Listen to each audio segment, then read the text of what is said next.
of cancer, in which 1 in every 2 men get cancer in their lifetimes, and 1 in every 3 women get cancer in their lifetimes.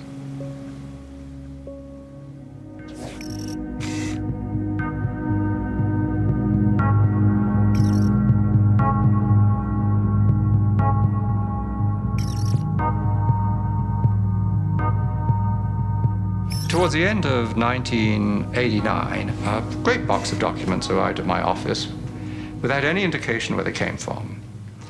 And I opened them and found in it a complete set of Monsanto files, particularly a set of files dealing with toxicological testing of cows who've been given RBGH. BST, trade name Posilac, is being used in more than a quarter of the dairy herds in the United States, according to Monsanto.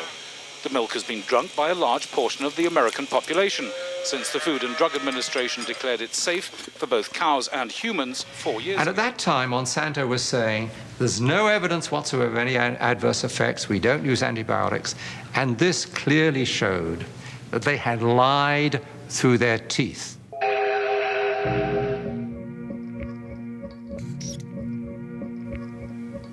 The files described areas of chronic inflammation in the heart, lung, kidney, spleen, also reproductive effects, also a whole series of other problems. The most comprehensive independent assessment of the drug concludes that BST results in unnecessary pain, suffering, and distress for the cows.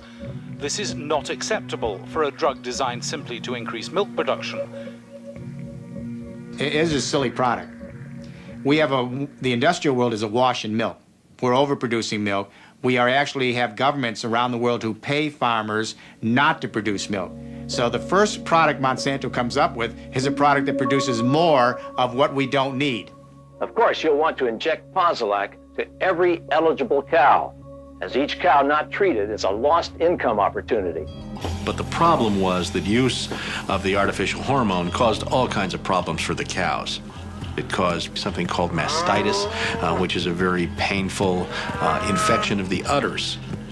When you milk the cow, if the cow has bad mastitis, some of the, and I don't know how to say this in I hope people aren't watching at dinner time, but the pus from the infection of the udders ends up in the milk, and the somatic cell count, they call it, the bacteria count inside your milk goes up. There's a cost to the cows. The cows get sicker when they're injected with RBGH. They're injected with antibiotics. We know that people are consuming antibiotics through their food, and we know that that's contributing to antibiotic-resistant bacteria and diseases. And we know we're at a crisis when somebody can go into a hospital and get a staph infection and it can't be cured and they die. That's a crisis. Bad for the cow, bad for the farmer, bad potentially for the consumer. The jury is out. We see a lot of conflicting evidence about potential health risks. And of course, as a consumer, my belief is, why should I take any risk?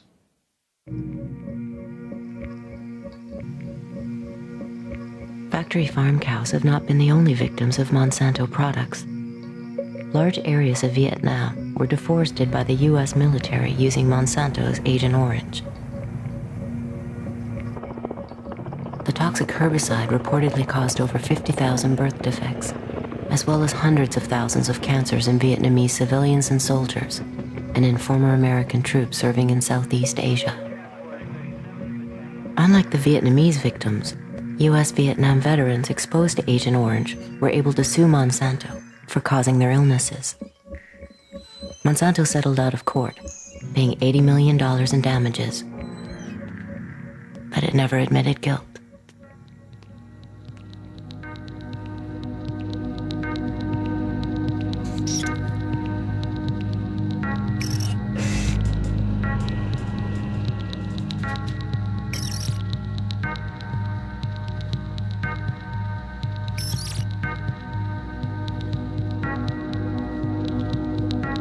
Sleeping in a motel in Brewer, Maine one night.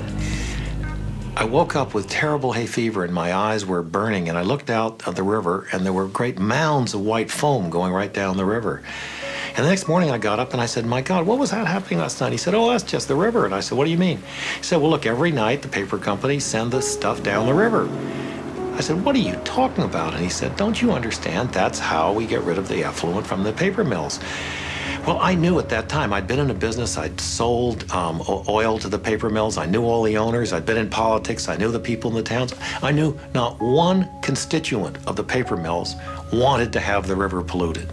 And yet here the river was being polluted. And it was more or less as if we created a doom machine.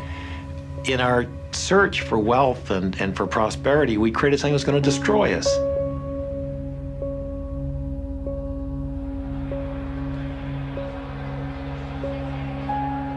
The traders who are involved in the market are not guys whose moral fiber when it comes to environmental conditions are going to be rattled at all. They're seeing dollars and they're making money. Brokers don't stay away from copper because it violates their religious beliefs or their environmental policies. No.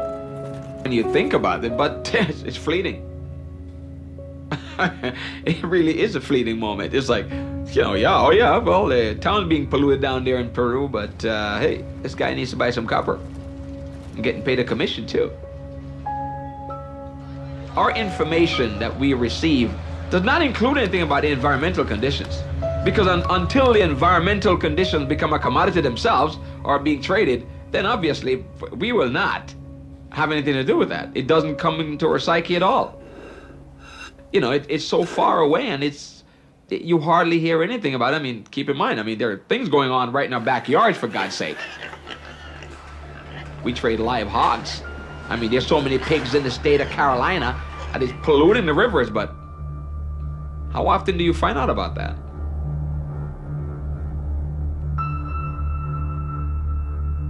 At Multinational Monitor, we put together a list of the top corporate criminals of the 1990s. We went back and looked at all of the criminal fines that corporations had paid in the decade. Exxon pled guilty in connection to federal criminal charges with the Valdez spill and paid $125 million in criminal fines. General Electric was guilty of defrauding the federal government and paid $9.5 million in criminal fines. Chevron was guilty of environmental violations and paid $6.5 million in fines. Mitsubishi was guilty of antitrust violations and paid $1.8 million in fines. IBM was guilty of illegal exports and paid $8.5 million. Was guilty of environmental violations. Pfizer, the drug manufacturer, was guilty of antitrust violations and paid $20 million of food and drug regulatory violations. Sears was guilty of financial fraud. Blue Cross Blue Shield of Illinois. Unical was guilty of fraud and environmental violations. Korean Airlines paid $255 million. Hoffman LaRouche, guilty of an antitrust violation, paid $500 million in criminal fines. Again and again, we have the problem that whether you obey the law or not is a matter of whether it's cost effective. If the chance of getting caught and the penalty are less than it costs to comply, people think of it as being just a business decision. Drawing the metaphor of the early attempts to fly.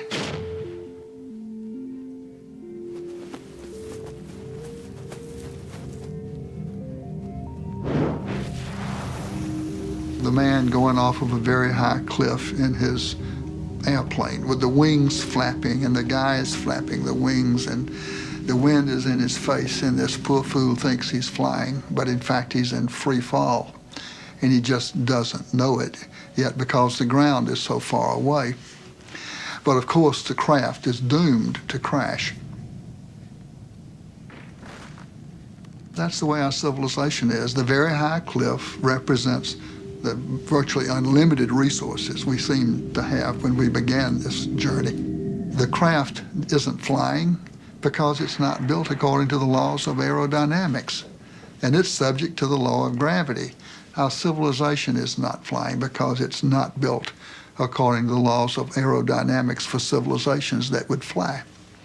And of course, the ground is still a long way away, but some people have seen that ground rushing up sooner than the rest of us have. The visionaries have seen it and have told us it's coming. There's not a single scientific peer-reviewed paper published in the last 25 years that would contradict this scenario. Every living system of Earth is in decline. Every life support system of Earth is in decline. And these together constitute the biosphere that supports and nurtures all of life, and not just our life, but perhaps 30 million other species.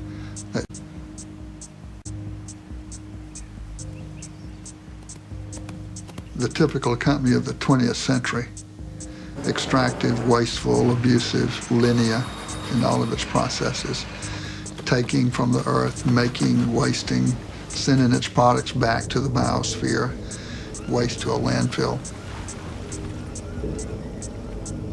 I myself was amazed to learn just how much share this planet, well, the stuff the earth has to produce through our extraction process to produce $1 of revenue for our company. When I learned, I was flabbergasted.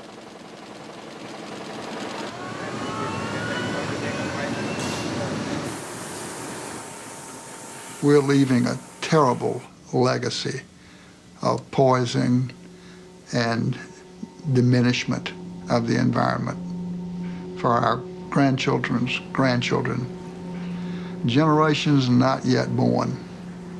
Some people have called that intergenerational tyranny, a form of taxation without representation levied by us on generations yet to be.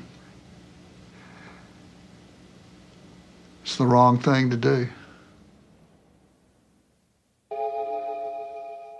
One of the questions that comes up periodically is to what extent could a corporation be considered to be psychopathic? And if we look at a corporation as a legal person, that it may not be that difficult to actually draw the transition between psychopathy in the individual to psychopathy in a corporation. We can go through the characteristics that define this particular disorder one by one and see how they might apply to corporations.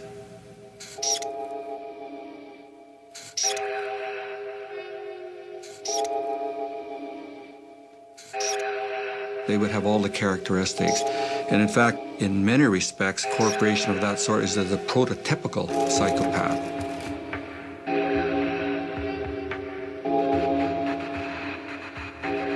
If the dominant institution of our time has been created in the image of a psychopath, who bears the moral responsibility for its actions? Can a building have moral opinions? Can a building have social responsibility? If a building can't have social responsibility, what does it mean to say that a corporation can? A corporation is simply an artificial legal structure. But the people who are engaged in it, whether the stockholders, whether the executives in it, whether the employees, they all have moral responsibilities. It's a fair assumption that every human being, real human beings, flesh and blood ones, not corporations, but every flesh and blood human being is a moral person. You know, we've got the same genes, we're more or less the same, but our nature, the nature of humans, allows all kinds of behavior. I mean, every one of us, under some circumstances, could be, a gas chamber attendant and a saint. No job, in my experience with Goodyear, has been as frustrating as the CEO job. Because even though the perception is that you have absolute power to do whatever you want, the reality is you don't have that power. Sometimes, if you had really a free hand, if you really did what you wanted to do that suits your personal thoughts and your personal priorities, you'd act differently. But as a CEO, you cannot do that. Layoffs have become so widespread that people tend to believe that CEOs make these decisions without any consideration to the human implications of their decisions. It is never a decision that any CEO makes lightly. It is a tough decision. But it is the consequence of modern capitalism.